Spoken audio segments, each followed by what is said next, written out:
Range 'em in the pasture, run 'em in the pen, work 'em on the Sundays, do it all again. Race 'em in the sand, buck 'em in the mud, drip a cowboy's sweat, bleed a cowboy's blood.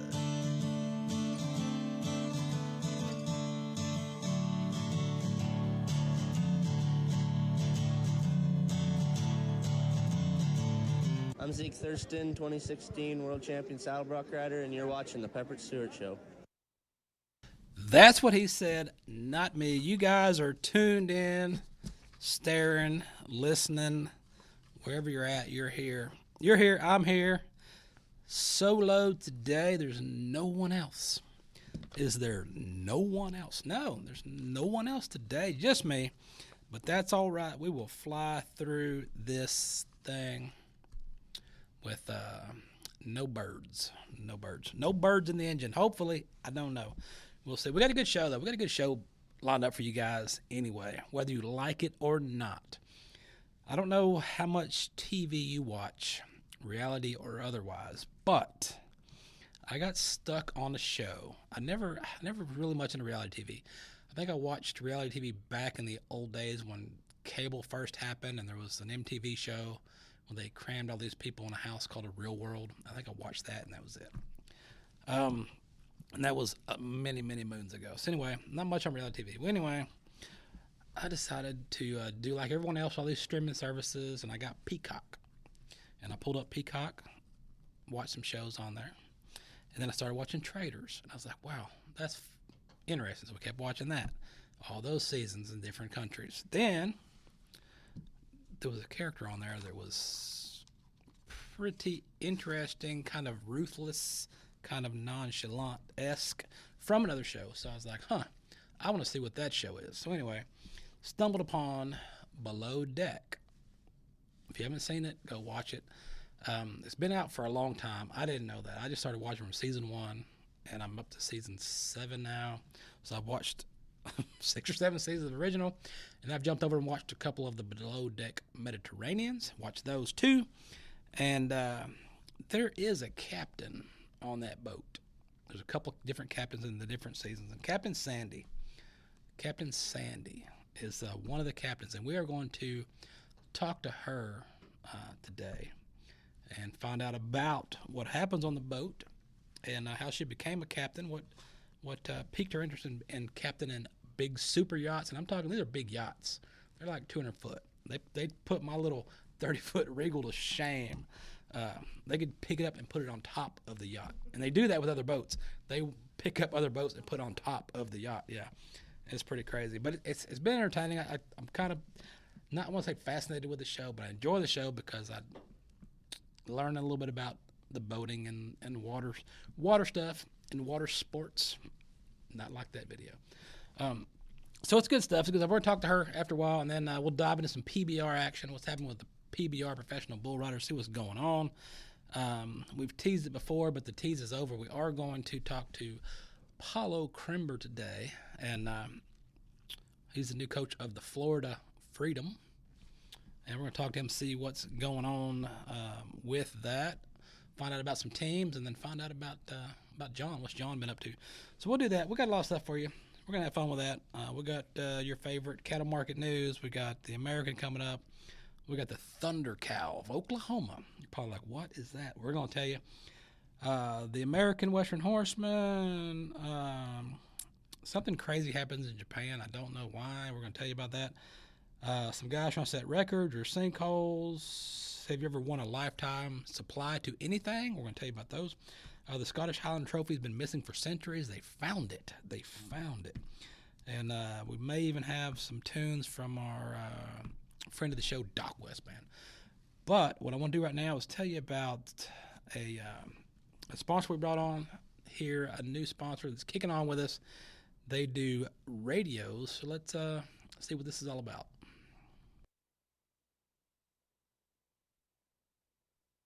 Let's see how it works.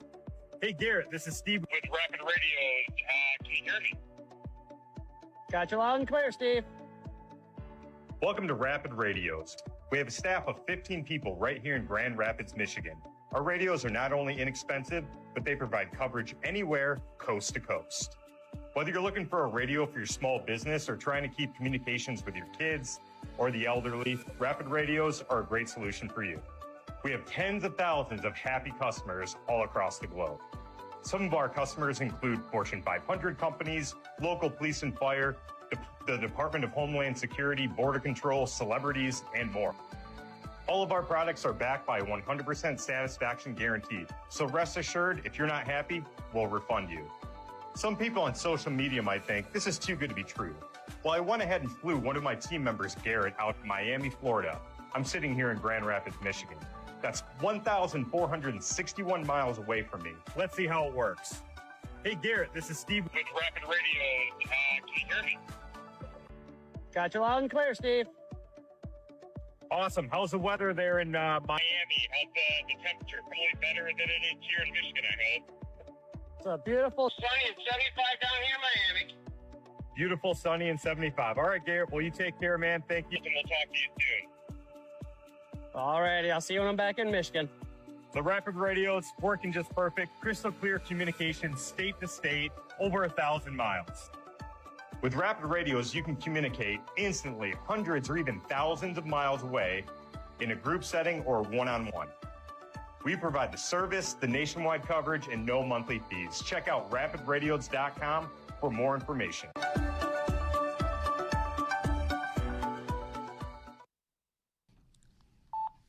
What happened? Oh, hey, Rapid Radios right here. This is it. So I've got a set of these, and I've been testing these out. We're doing some tests, traveling around different locations, different places, testing them out. So right now, I'm in the review stage of the radios. So far it's been pretty good. The radios, they come to you, and if you get, like, we've got a set, so they come pre-programmed from their factory or whatever. They mail them to you in their program. You turn them on, give it a minute, and then bam, they're connected. If you have more radios, they'll connect them. If you add more radios later and say, hey, I need to buy 2 more radios, I need them on this network, and they'll fix it up. Now, the radio has different settings where there's a group setting where you can have a group radio chat, or you can individual radio chat with somebody. So that feature there is pretty good. Like I said, we've been testing them out different places and seeing what they do.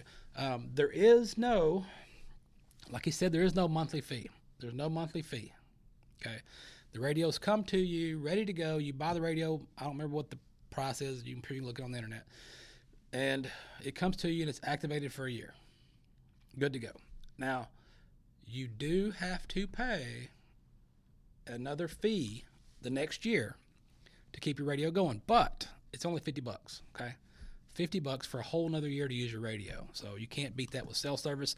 A lot of folks buy these that have family across the country, like he was doing in the video, where they'll, you can talk to your family from wherever, or if you're out in the fields. What we're doing is we're trying them out in the pastures, different remote locations, trying them out, seeing how they work. That's kind of what we've been doing with them. And like I say, we're still in the testing phase, and I like them. They're working out good. They keep it charged for a long time, and there's so many different options you can do with them. So Rapid Radios, check it out, Google it, look it up. They also offer other radios too, like emergency radios and stuff like that. So check them out. They come, like I said, they come preloaded, ready to go with the SIM card already in them, and that's it. You just go with it. Man. What else we got going on? We do have a guy named Ryan, and he is created his own event called the Ryan Rodeo. All right. He wants to be a record breaker of Ryans. So this organization that caters strictly to people named Ryan aims to break the Guinness World Record for the largest same-name gathering in Texas.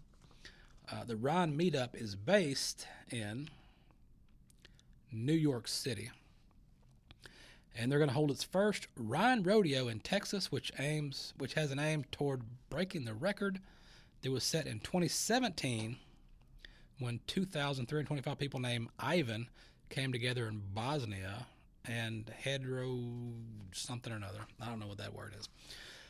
The gathering is scheduled for Saturday at 5 p.m. in Austin at Buck Wild. It's going to be a rip-roaring time. They're going to gather up as many Ryans as they can. Don't be surprised if Ryan starts some square dancing. After all, you can't spell country without R-Y. So check that out. The event is going to have a bull riding as well. So they're going to have local music by Ryan Hunter and a bull riding. So it's going to be happening in Austin. Austin, stay weird. That is what they're doing.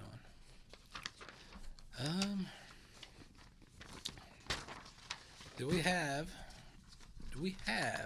the one and only legendary super yacht captain? We do. We told you we had a guest from the seas. A super yacht captain, and a super yacht. I'm fascinated with those because those are like a hotel on water. And we're going to talk to Captain Sandy. Captain Sandy, what is happening? Hi, thank you for having me. Oh, okay. So I want to dive back a little bit and see. I've watched the show that you've been on, the Below Deck show, and watched that, kind of see. And so what the curiosity that got me was, at what point growing up or your background where you was like, man, captaining boats, driving boats, that's where I want to be?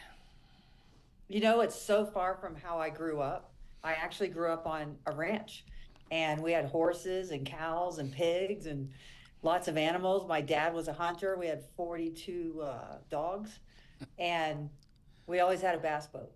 So we grew up water skiing, and I answered an ad in the paper one day, got a job on a boat, and started that trek.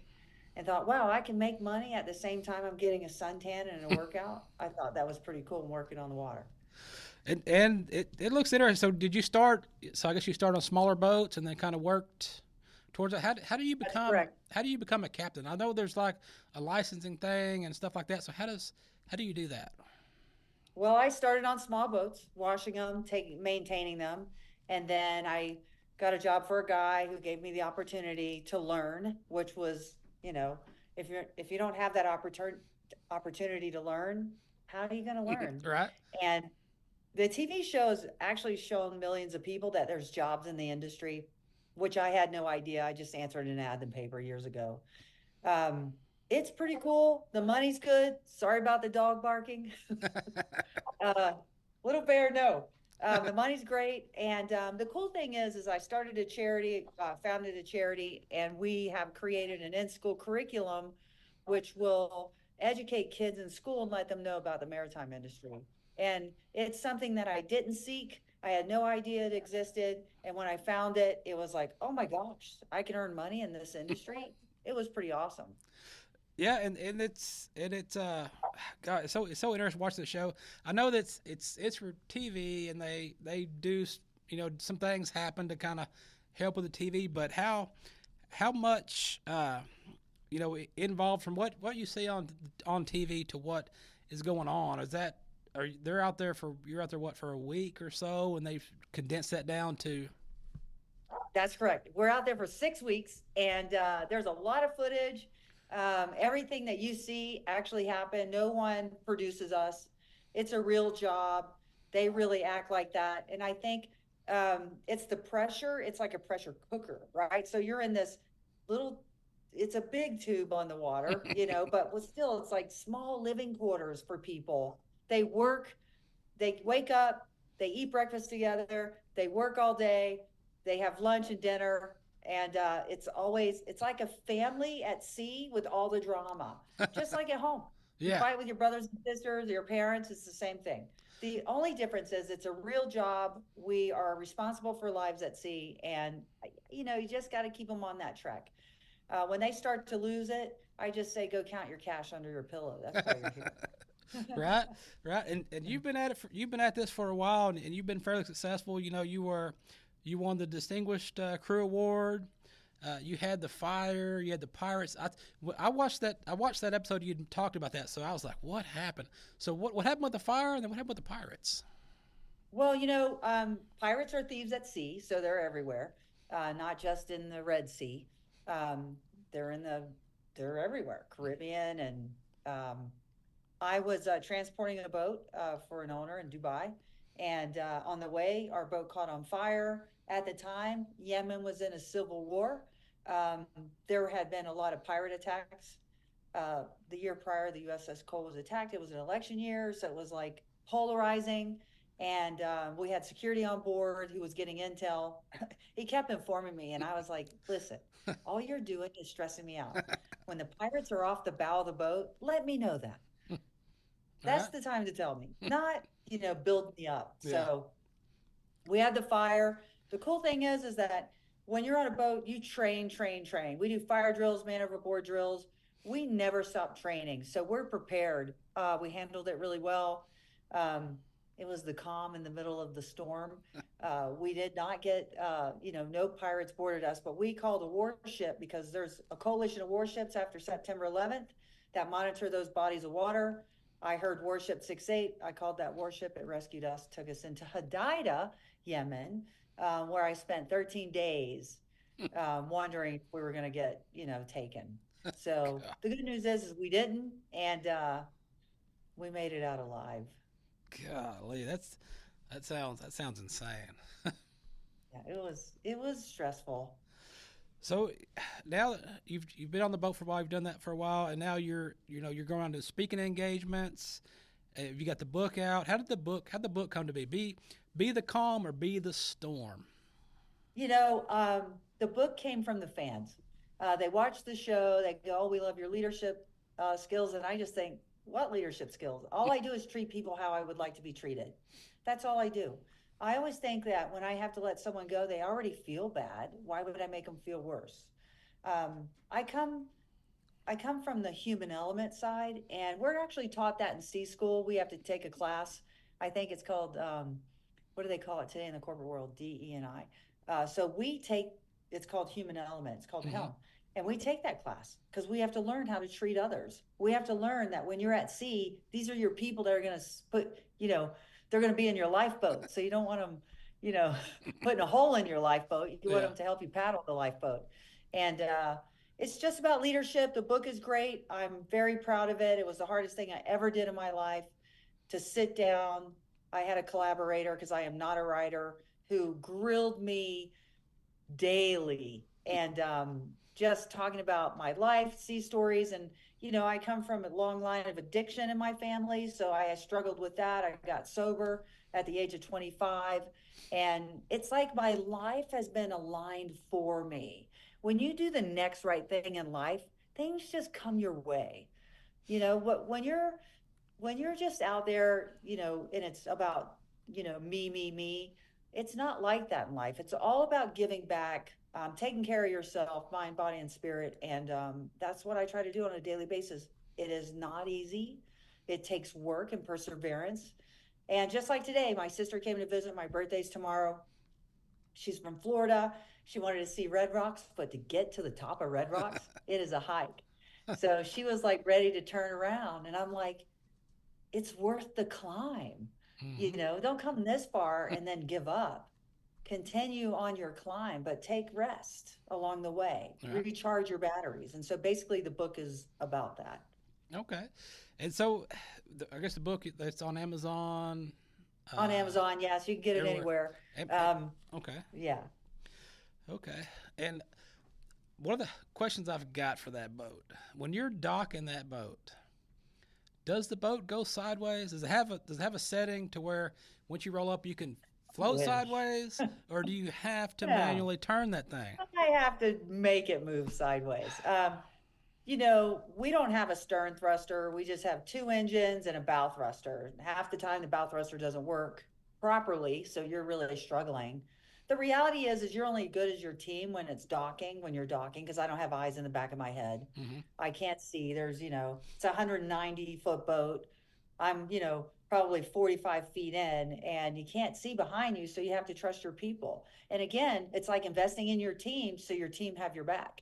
And so far so good. I mean, I haven't damaged it. That's the good God, news. I watch so much. I'm trying to figure out how to, because my boat's tiny. It's 30 foot. It's a little 30-foot Regal, That's not tiny. and That's not tiny. I've done crashed into the dock, knocked the hole in the side of it, because the boats previous boats I had before that were smaller boats and they were easy to maneuver. But in the docks, I just fight with it all the time. So I've been watching every time y'all get ready to dock, and y'all are sitting. I'm watching where they going, what they doing, how they up, back, what's happening. See, but the difference is your boat's a lot lighter, so it's more affected by wind and current. Whereas our boat's a lot heavier. Yes, if you have a big wind, it starts the momentum, it can work against you. Also, I have a team. We prepare before we go into the dock. So we always talk about our approach, what my expectation is. We always have that conversation. They ask me what side fenders are on, where are we going on the, in the marina. So it's all about communication and preparing for docking and practice. We practice together. Just like if you watch the beginning of our season, we're not as smooth as we are 3 or 4 charters in. It comes with practice. And that's what I need. I need a lot more practice. But watching this show, I don't know. I watched, I think, the Mediterranean seasons, and then I was like, well, what is this? I started watching from season 1. I think I'm like season 7 or 8 of the original thing, and it's entertaining. I'm learning stuff, and then the crew makes it even better when they decide to go out and have dinner. Yes, I'm glad I'm not at those dinners. That's all I gotta say. I wonder is, a lot of the people that are on the cast with you, when the show airs, the show comes out, they watch that back and go, oh my God, I cannot believe I did that. I'm sure they do. I mean, the reality is you forget the cameras are there because of the fourth wall. They teach us not talk to the cameramen and women. So they'll get in trouble. So we don't want to get them in trouble. So we have that fourth wall. Yeah. And people forget. So they drink a little and they start behaving a certain way. And then they watch it and go, oh, Lord. Well, maybe I shouldn't drink so much. I'm like, don't you realize in your bunk, didn't you see the camera right there? Watch. I mean, it's right there. Yeah. But, God, I think we've got a picture of the book. We've got a picture of that book of it, don't we? Let's see if I can pop this. I have a book. Oh, yes. Awesome. Yeah. Thank you. Thanks for that. Yeah, so right there. Go anywhere and buy it. Amazon has it on sale right now. The Kindle's on sale. They're all on sale. Now, the youth thing you were talking about earlier, can that be found on your website as well for the foundation? Yeah. So here's the plan. The wonderful thing, I'm in the state of Florida. They funded this entire program. So it's going to roll out in Florida first. And my goal is to roll this out in every state across America, because I wasn't college bound. I got kicked out of 11th grade. I was on that merry-go-round. The maritime industry said, hey, we'll take you when everyone else said no. Yeah. And if you're committed and it's hard work, but it's like a feel-good work. Yes, you have your days where it's challenging and you have some clients or owners that aren't so wonderful to work for. But if you keep your eye on the goal, it's a great career. And we're 50,000 people short in our industry. We need 50 more thousand people. You work in a shipyard, electricians, plumbers, carpenters, welders make 20% more than they do, on a typical employment. Huh. Yeah, I never think about that. And you think about like the people that work out in this oil rigs out on the sea, out in the oceans and stuff like that. But in the ocean, you never really think that much. And then that got me thinking when I was watching this about the deckhands and the and your stewards and all that stuff. That it's a rotating employment thing where you get different people. So when you have that on those ships, do you get to pick who comes on your crew, or you just randomly get stuck with whoever? Yeah, good question. I get to pick crew when I'm not on the show. As you see the casting calls, they do cast for crew. They cast for, but the clients pay. The crew and it's usually crew that really never worked on boats before, which I love because you get to give them the opportunity to see if they really want to work in this industry. And some people stay and some people go. Yeah. Some people transition into yacht sales, like Bobby. Bobby's in yacht sales now. Bugsy's on her. Bugsy's is still working on boats. Malia her track is to be captain. Max, from my first season, is a first officer on a boat in Spain. Wes has a big license now, and Joao is now a captain on a 40-meter. So these people, our show gives that opportunity for people to advance. If you're there for TV, it's not going to work. Be there to do the job and, cast for the show. But more importantly, you don't have to be from a state that's surrounded by water. You can be from Colorado or any other place, Wyoming, wherever, Austin, and you can work on a boat because all it takes is one class. It's called STCW. Go to Maritime Professional Training. That's where I went to school. It's in Fort Lauderdale. That class costs about $900 for the week. Once you have that certificate, you need to pass a physical and a drug test. And then you're at sea. But there are other jobs that are land-based. If you don't want to, you have a family, you might have to relocate near the shipyard or in sales or charter broker. There's so many positions. It's wonderful. Yeah, and I've never thought about that at all. And then watching this, it picks my interest. I even look at watching the show. I'm thinking, man, if this was 20 years ago, I'd mind trying to be a deckhand or something, just to get out and try it and see how it goes. Yeah, pretty awesome.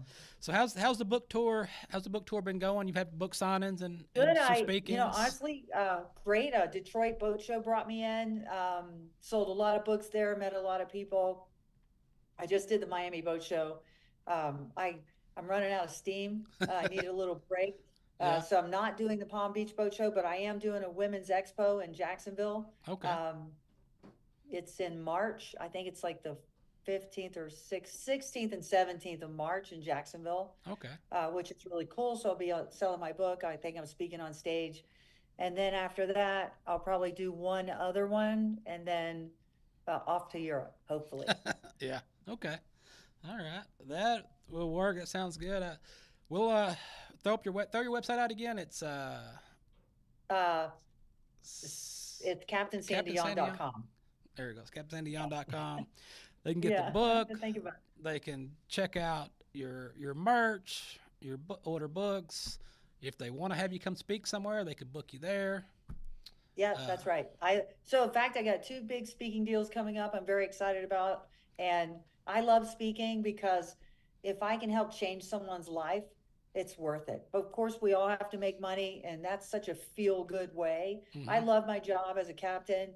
I get to take people out to sea, and hopefully it's good weather and they have the best experience ever. And then pay it forward by showing crew members. But now I'm at that stage of my life. I'm turning 59 tomorrow, that I just want to do the next right thing and help people. Yeah. Along the way, my journey of making money, it's a win-win. Right. Okay. All right. Okay. Captain Sandy, man, I appreciate you visit with me and fill me in on what you got going on in the show and stuff like that. And we'll keep an eye out on what you got going on. Maybe you swing into Dallas to a boat show one day and catch you there. I love Dallas. I got a lot of friends in Dallas. Yep. All right. Well, Captain, I appreciate it, and we'll see you down the road. Yeah, thank you. Thanks for having me. Thank you. Captain Sandy Yawn. If you have not watched the show or if you've not checked out what she has going on, do it. Go order the book. You can grab that sucker on the Amazon. You can get everything on the Amazon. Everything is on the Amazon, is what I've been told. What is not on the Amazon is Doc West Band that has a tune. We may just throw a little tune out and I'll let you guys enjoy some Doc West Band about Oklahoma, because we've got a story for Oklahoma. So check out this tune and we'll tell you about the Thunder.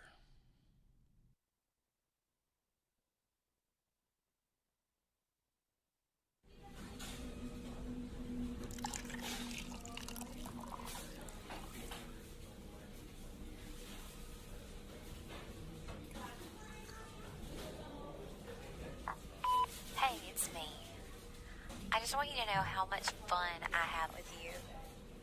I don't know, I really think we might have something here, so I hope you come see me soon.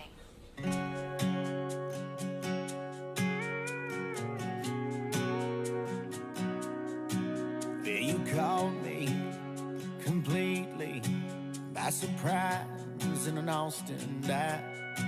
I wasn't looking when you found me.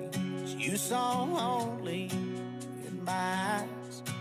Well, you pulled me onto the dance floor, then you pulled me into your room. When you pulled away to Tulsa, you left me way too soon. So if you ever get lonely in Oklahoma, I'll drop everything. Say the word and I'll be on the road. I'm only a state away. Yeah, you're doing okay on your own. I'm in Texas waiting on a sign that I've crossed your mind. And you're missing me, lonely in Oklahoma.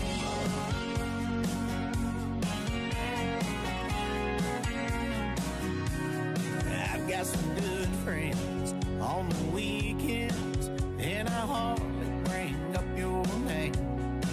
Yeah, 'cause they think that I'm crazy for falling for you this way. I could tell you I don't miss you. I could lie and play it cool. I could tell you I don't want you. Yeah, but I really don't want to. So if you ever get lonely in Oklahoma, I'll drop everything. Say the word and I'll be on the road. I'm only a state away. Yeah, you're doing okay on your own, and I'm in Texas waiting on a sign that I've crossed your mind. And you're missing me, lonely in Oklahoma.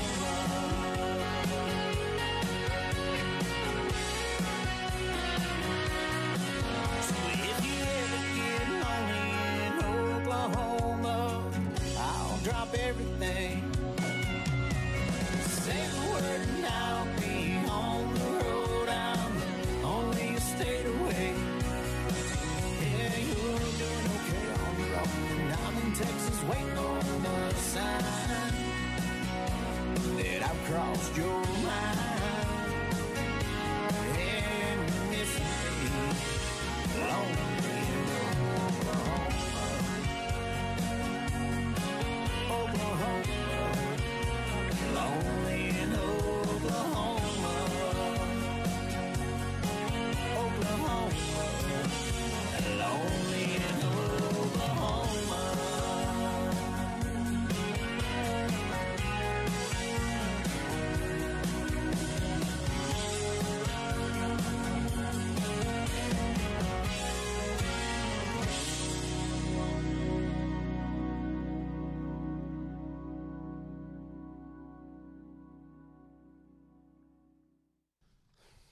All right. Oklahoma.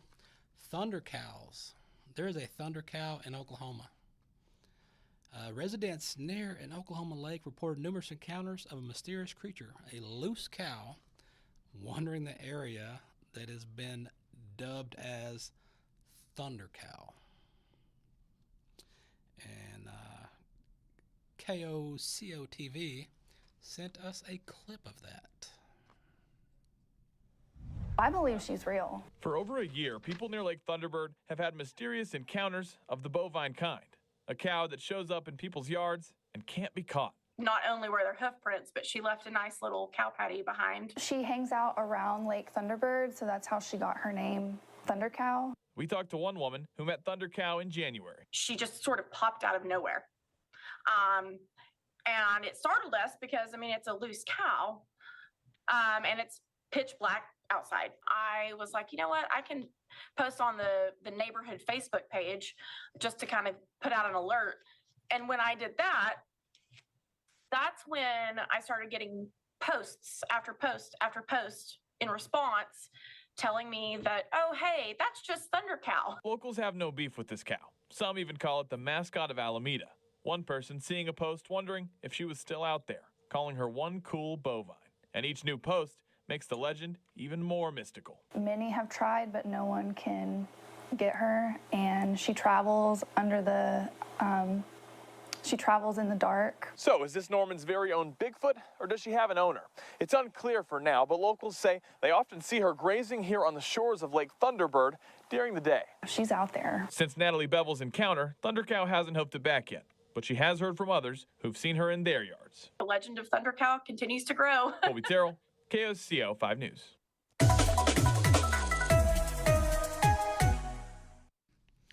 Thunder Cow. The Thunder Cow is missing in action. Thunder Cow, they can't find the Thunder Cow. PBR stuff is happening. PBR is going on. Let me tell you guys about something that's happening back before the World Finals coming up in May. They're going to have a couple of events at the Stockyards at the Coliseum. They're going to have a couple things going on there. And they're going to have some music guests. So you can roll over the Stockyards and watch the PBR World Finals 4-day eliminations and the 2-day Ride for Redemption. That's May 9 through 12, May 15 through 16 at the Coliseum. And they're going to have some people playing tunes there. You're going to have Levi Walker, May 9th and 12th, Stoney LaRue, Eric Burgett, and Andy Velo playing tunes out there for that. And then you'll mosey on down to AT&T Stadium for some big action for the PBR. The Los Angeles event had a sold-out crowd. The sold-out Michelob Ultra PBR in Los Angeles just wrapped up. A couple of the young guns, the young rookies, made a statement or two at the event, and one of those was the youngster John Crimber. Let's see what he did. Guys, being able to joke around with Clay Guyton and Marco Rizzo, they were talking about who takes longer to shave today, who spends more time in the bathroom getting ready back at the hotel, and that kind of back and forth, they said, allows them to walk out here lighter and ready.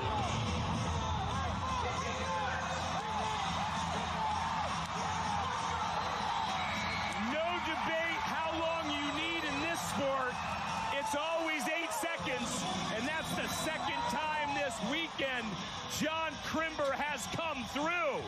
He's going to move to the lead. He only needed 83 3/4, so we've got a trio of teenagers at the top. How about 86.5? Well, this was a really good ride. That's a good score ride, but it's more than just a score ride here for me. A big, strong bull stepping ahead the whole time. You heard me talking about a guy's movements earlier. Look where Crimber's movements are. Like, there's no wasted motion with his free arm. He ain't doing much with it, but he keeps finding that bull's shoulders over and over to the middle, not past the middle. There's his dad, Paulo Crimber, who you rode with for a number of years. Couldn't be a prouder papa in the state of California. John Crimber, composed as always. Look at that group. Marco Rizzo on the right, Crimber in the middle, Clay Guyton on our left. Let's send it down to Kate. It's been the three of you. From one PBR legend to another legend in the making right there. And we've got the legend himself right here, Mr. Paulo Crimber. What is happening, Paulo? What are you up to? How are you doing, sir? We just got here in Jacksonville, Florida. Waited to start the weekend tomorrow. Excited to see those boys get on some bulls and ride them tomorrow. Yeah. So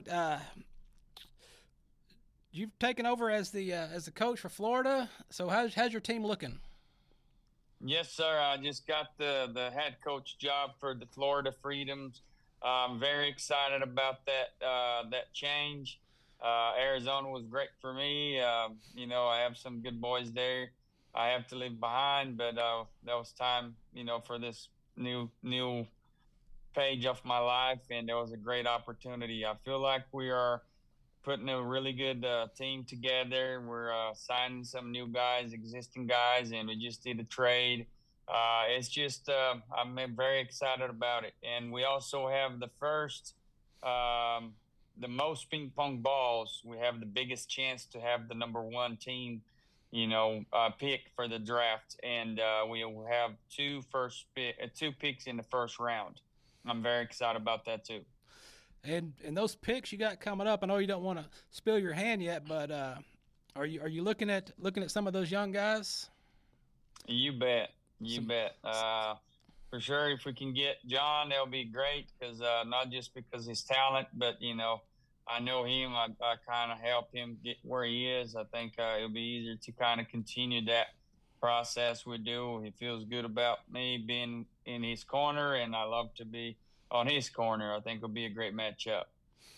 Clay Guyton, great rider. Just I know Clay, Marco, and it's just like they rode together in high school. They came up together. I know all of them. If I have a chance on all three of them, I'll get all three of them. Just take them all. Just swap them all up. So since the team, the teams had started, and how did the guys perceive the teams? When the team concept first came about, and it's been going for a while now. So have the guys kind of made it transition to where if you've been an individual for so long, but now you're as a team, are they transitioning good to working as groups? I think they got to where they're liking more, because I see like JRV and some other guys mentioning in the locker room, like they're missing the teams already. It's just it's a different atmosphere. I think the camaraderie and just the team, bound. It's something it's going to stuck. I think that's one of probably the best idea Sean Gleason have to create the team series, and I think that's going to be just to grow in the future. I see that growing way more than we are now, and the guys like it because they have some guaranteed monies. They don't have to ride for it. They already show up to the event making some money. That kind of helped them, not worry about anything. And then when you get a coach on your corner, they all know how to ride. It's just like tune them up with a little rope position or body position, or just doing feet position. It's a lot of little tweaks you can help them to reach a different level. They might not even knew they can get to that level. That's what is the beauty about all that. All right, and now that with the talks of expansion and expanding, do you think that at some point it's going to expand out to possibly have a team in every state? I believe so. I believe that's going to come to that. I think Sean Gleason wants to have about, I don't know if it was 16 or 18 teams. I'm not certain, but it's pretty close. And I think that will probably come to be a team season all year round. I don't know. It's just something right now. We start off with 8 teams. We got 2 expansion coming up this season. That's going to be 10 teams. I think in 2 years to have 2 more teams join, and that says something. I think that's a really positive idea and mentality of a businessman, and how good the product is. And Sean is a smart businessman. I know every decision he makes is going to be for the best of the sport, and I'm just glad to be part of them. Now that you mentioned the expansions, I hadn't looked into this yet, but do you know where these expansion teams are going to be, or has that not been decided yet? I heard some talking here and there, but I think they're going to announce that tomorrow. I don't want to spoil the great news, and I think, and I don't want to just take the chance to say something that's not true, but right. I think they're going to come up with those. They're talking, a couple different places like Oklahoma, California, New York, even Colorado. I don't know which one it's going to be the 2, but I think it's going to be great, and I'm looking forward to this new season to come. Be more challenging and have more teams to compete against. Yep, and also give those riders a job, a better opportunity to learn, especially for a group of young guys coming up. It's not all of them; they're not witty yet. They're just so passionate for the sport, their talents. They just show up to ride bulls, no matter what they are. And that's something, they can use a little tune up, and it's going to open a lot of doors. Because, for example, I'm so glad John has this opportunity to come in and be part of something like that for Marco and Clay and so many young Brazilians coming. Like, we brought like 8-10 new Brazilians just for teams last year. Missouri pretty much renewed his whole team with all young Brazilians. And it's just something, I think it's going to be great just for that, because the march from Brazil and Mexico and Australia and Canada to review great talents, because sports needs to kind of keep renovating the talent. And I think that's a great bridge for that. Yeah, and they're coming up, and like, with the PBR, paths with like their touring pros and their minor leagues, you have opportunities to kind of farm these guys and work these guys up to the ranks. And do you often kind of scout some of those events and some of those guys to just see who might help you out? Oh yeah, I keep my eye on everywhere. Like, I try to watch as many events I can in Brazil, here, PRCA, Open, high school, and like for this weekend, the Velocity brings 5 guys up every 2 weekends, which is the cut. This weekend you're going to see Ramon de Lima for the first time, because he took a little longer in Brazil and he lost gave up his events in the beginning of the season, and he has to work his way back up through that. Lucas Divino has already been here, and he was kind of a little injured. He went down. He's coming back this weekend. Marco Iguchi's coming back this week, and it's just a lot of new names we're seeing coming up, and just joy. I think it's where the team it's going to come to eventually. I think it's going to have like a Group A, Group B, and C, where they kind of switch from the A down to the C, and the C come up to the A, or the B kind of go to that process. I think it's going to be a really interesting to see in the future. Okay. I'm excited. Yeah, and it's building, it's growing. I mean, the coverage is there. The expansion coming up is going to help as well, and then it all come down to North Texas before too long. You bet. All right, Paulo, man, I know you're busy there in Florida getting your guys ready. Y'all got a busy weekend ahead of you, and I appreciate you visiting with us and filling us in on what's going on and what you're up to. And we wish you good luck, and we'll see you down the road. Hey, man, thank you for having me. I'm sorry we have to change so many times to get it done, but anytime now, I love to be part of your show, and that's a great thing to spread the word, what's going on behind the scenes, and people get to know what's going on. I really appreciate you for the opportunity to be here tonight. Thank you, sir. You have a blessed night. Thanks. Bye-bye. Paulo Crimber right there. We got him on. We got it done. Filling you in. Marcus, I tried to get the information for you, okay? He wasn't going to tell us. He wasn't going to tell us who it was. But that's all right. It'll come out, and we'll know about those. Probably by the time you watched this episode on the replay, you will know who it is. But anyway, good talking with him. He's been a PBR legend right there, man. He's been in the game forever. He got his son coming up. If he's got those ping pong balls to draft with, that's going to be good too. Because you never know about them ping pong balls.